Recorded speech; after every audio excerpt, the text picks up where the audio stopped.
Ces terrains qui s'étendent sur une superficie de 40 000 hectares dans le département du Poul, localité de Mbengabe et Inoni Plateau, sont mis à la disposition de la société Renco Saarlugru par la République du Congo, du moins une signature de bail actée le 29 novembre dernier à Brazzaville.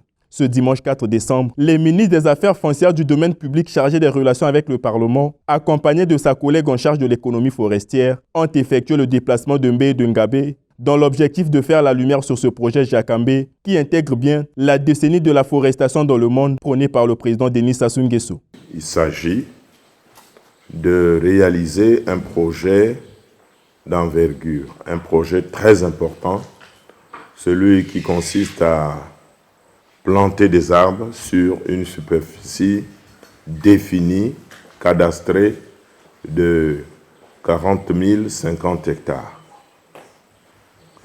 Et cette superficie constitue une réserve foncière de l'État. Donc il s'agit des terres domaniales. La réserve foncière de l'État constitue le domaine public de l'État. Mais alors, puisque ces terres sont restées longtemps sans être utilisées, sans être exploitées, il y a eu certains citoyens qui ont fait définir leurs droits d'usage. Nous sommes venus pour procéder à la levée de ce droit d'usage. Ce n'est donc pas une cession. Ce n'est donc pas une cession.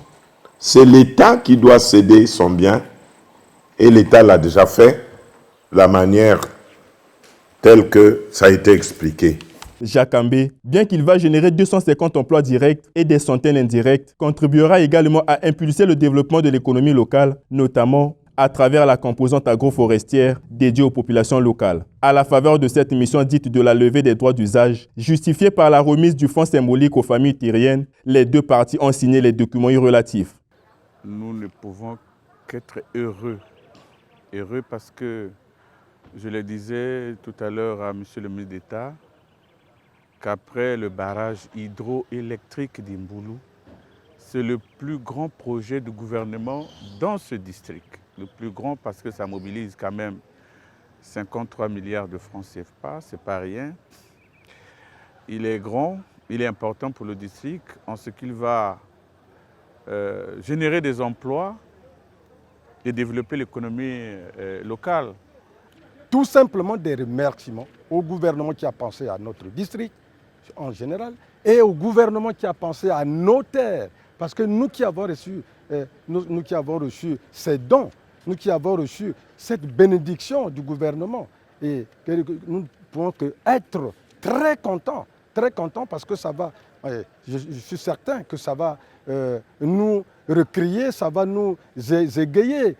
Les deux ministres ainsi que la délégation de la société Renco Saarlugru ont profité de la circonstance pour rendre visite au roi du royaume Teke Ambé et de la reine Galiforo Angabi. Une manière pour Pierre Mabiala et Rosalie Matondo de les mettre au parfum de ce projet afin de permettre à Jacambé d'atteindre ses objectifs.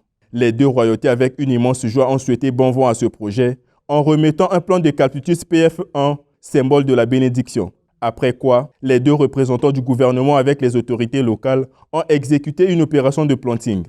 40 000 hectares de plantation. C'est le premier arbre que nous plantons.